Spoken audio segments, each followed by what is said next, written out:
Hello and welcome to Planet 40k. Today we're going to be checking out the CTAN shard of the Deceiver, what he brings to us Necron players and how he synergizes with the new Necron Codex.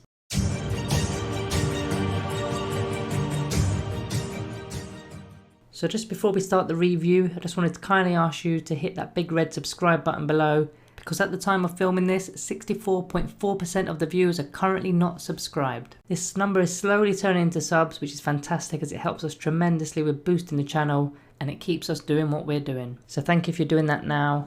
As for the Deceiver then, it's a pretty old model now, almost 20 years since it's been out. However, I do really love the model. As for his datasheet, it's an elite option within the Codex, comes in at 18 power or 350 points, and your army can only include one of this model. As for keywords, he's a monster, he's a character, he's got the fly keyword, and obviously he's a CTAN shard. CTAN shards cannot join any dynasty code, but they can be placed within the detachment and will not affect your dynasty codes that you're using. They don't gain any benefits from the code, and also only one CTAN shard can be selected per detachment. So it's going to cost you more CP to start bringing more detachments if you want to use more CTAN shards. So going on to his datasheet then. Movement 8 inch, weapon skill 2+, ballistic skill 2+, strength 6, toughness 7, wounds 9, attacks 5, leadership 10 and a 4+ save. So his strength is 1 less than its counterpart, the Nightbringer, at strength 6. He's also got 1 less attack according to the Codex, although for some reason the app is showing attacks as 6.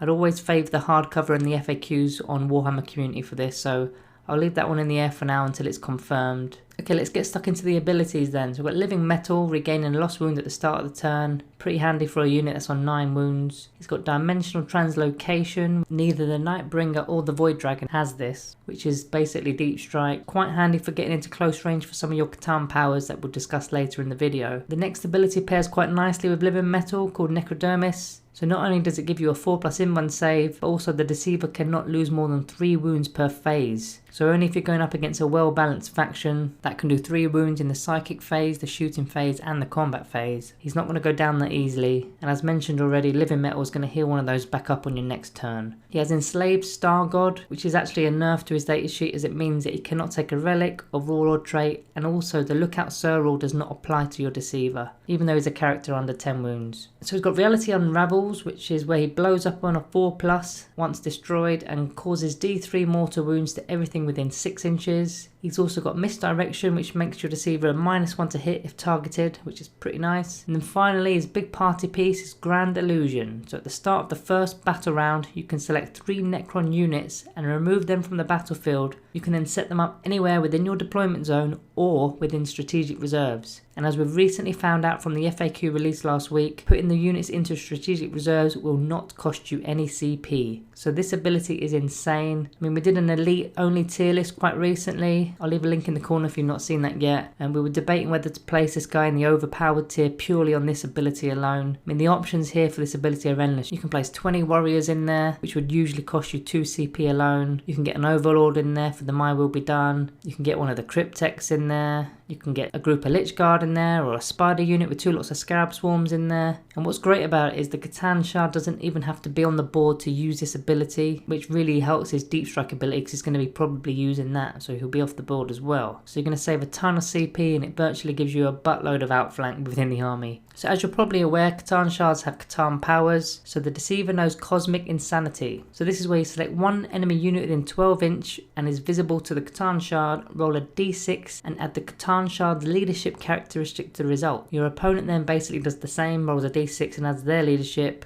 and the enemy unit suffers 1 mortal wound for each point that your total exceeds theirs. Now obviously you need to be within close proximity to be using this, but that Deep Strike ability is going to hugely help you here. And having a leadership of 10 is also a great advantage. A lot of Space Marine units have a leadership of 8, so you're already 2 ahead there. Now of course it's a random dice roll here, so you can't bank on anything, but the odds are in your favour. If your opponent rolls a 1 and you roll a 6, you're in the money. You're talking a 16 versus a 9, that's 7 mortal wounds for your trouble. So I really like this. He also knows 1 other CTAN power from the powers list, which I'll go over in a moment. So if your Deceiver did not advance or fall back, he can use both powers, but they can't be the same power. So as for powers then, let's go through them. There are 6 options here. You can either roll off or just simply select it, depends on what your opponent agrees. They're a bit like psychic powers, except they do not need to be cast and they cannot be denied. So power 1 is Antimatter Meteor. You're rolling 1d6, and on a 3, 4 or 5, the closest enemy unit within 24 inches suffers 3 mortal wounds, and on a 6 they suffer D3 plus 3. So this one's really powerful, as virtually it's like casting Smite and rolling a 6 for the damage, and it even has the potential of doing 6 mortal wounds as well, so it's a solid choice. Times arrow, so you select one enemy unit within 18 inches and is visible. You roll a d6, and if the total exceeds the wounds characteristic of any models in the unit, your opponent selects one of the models to be destroyed. So this one can target characters, so you want to be targeting elites or character units that have between 2 and 4 wounds on their datasheet. Note that wounds and damage is not being caused here, so any rules that ignore damage or wounds cannot be used against this power. Sky of Falling Stars, which is power 3, select up to 3 enemy units within 24 inches of the CTAN shard. You roll a d6, and on a 1 to 5, if the dice result is less than the number of models in that unit, then they suffer d3 mortal wounds. More easy mortal wounds here, as most units have at least 5 models within the unit, so it should be fairly straightforward to get this. You obviously don't use this on single model unit. Power 4, Cosmic Fire. So roll 1d6 for any enemy unit within 9 inches of the CTAN shard, and on a 4+, they suffer d3 mortal wounds. So this one's quite similar to the other one, but you're not limited to 3 units,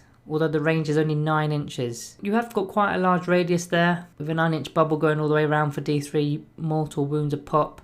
Especially if you're deep striking in and trying to use your Cosmic Insanity power alongside it, this could be a pretty nice one to have. Seismic Assault, select one enemy unit within 18 inches and is visible. So you roll 1 dice for each model in the unit, and on a 6+, there's a mortal wound there. So this is your anti-horde power. You want to really be choosing this if you see a squad of, say, 24+ models, because otherwise you just pick one other one. If it has got 24 models in, then you're going to be on average scoring 4 mortal wounds, but any less than that, then it's probably not worth taking. The final power, Transdimensional Thunderbolt, select one enemy unit within 24 and is visible to the CTAN shard. Roll 1d6, and on 2+, that unit suffers d3 mortal wounds. Then roll 1d6 for each other enemy unit within 3 inches of that selected unit, and on a 4+, they suffer a mortal wound. So it works really well against horde units and horde armies such as Tyranids. They're a good example because they tend to clump together for their synapse, so you'd be springing a lot of mortal wounds with that. So as for the powers, they're all sort of the same thing, just different ranges and whatnot. For the Deceiver, I think I prefer the more closer ranged abilities. They tend to do more, but they're a higher risk because you're now getting a bit too close to your opponent. But what I like about this is once a Deceiver does eventually die, he's going to be blowing up as well, giving more mortal wounds on a 4+. Okay, so going into his weapons then, the Deceiver has Golden Fists, which are Strength User, which is Strength 6, -3 AP and 3 damage. So for the people that like the quick maths, I'm going to base this on him having 5 attacks, as like I said in the intro, it's not confirmed whether he's got 5 or 6 due to the data not matching, but I'm going to go with the hardcover like I said.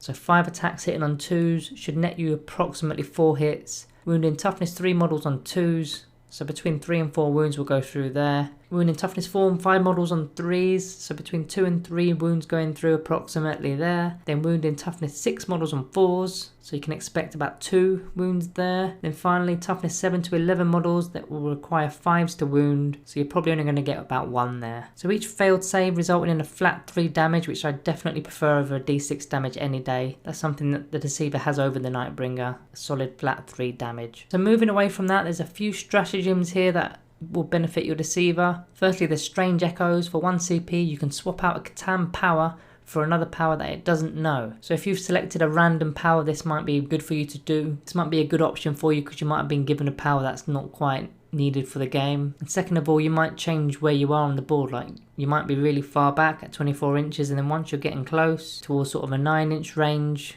you might want a different power, and vice versa. You might destroy a unit and find yourself out of range of a 9-inch CTAN power, so you want a 24-inch CTAN power. So it's a good option to change those up. Another stratagem called Dimensional Destabilization, which costs your Deceiver 1 CP, as he's not Titanic. So you look at the powers of the CTAN table and roll a d6, and then use that dice roll for the table, and then you can use that CTAN power, even if you've already used it before in the phase. So again, more mortal wounds. I'd probably use this. The third stratagem in the list for the CTAN units is Entropic Strike. It costs 2 CP, and you simply remove your opponent's invuln save when you're in melee against it. So this is fantastic for your Deceiver, as the only issue he's really facing is invuln saves when up against elite units or characters. So if you are against elite units and characters, I'll be using this every time. So overall, I love the usability of this guy. He's definitely has a place in your list if you're playing a large enough game to field a 350 point model. His Grand Illusion ability is the key reason for taking him, as we mentioned already, giving your opponent a real headache trying to work out which units you're going to pull off the board and place into reserves. It also works twofold, as you may deploy certain units on one flank of the board and your opponent will obviously counter deploy against those units. So removing them will really mess up their deployment and puts a lot of units out of position. Putting the ability aside, he's still a solid unit in terms of damage output. The C'tan powers are mega effective with all those mortal wounds tearing through units. Then once you get him into combat, he's still a force to be reckoned with his damage 3 fists. It's also fantastic that he's got deep strike. I'd throw him in like a kamikaze type of unit with a short range C'tan power such as cosmic fire. Throw him into the mixer and to do as much damage as possible. It's going to take your opponent a few turns to deal with him due to the 3 damage cap per phase, so getting probably 2 turns at least out of the C'tan powers, and then adding stratagems to get more C'tan powers on top, then getting into combat and deleting a unit. You should be making his points back, and while all this is happening you're scoring points with the rest of your army and gaining more table control, because everything's being focused on the Deceiver. A lot of people will argue that the Nightbringer is the more superior C'tan out of the two, but I think it's a lot closer than people think, purely based on the tactical element it brings to your game. So for the rating, I'm going to be giving the Deceiver a Planet 40k rating of 4.5 out of 5.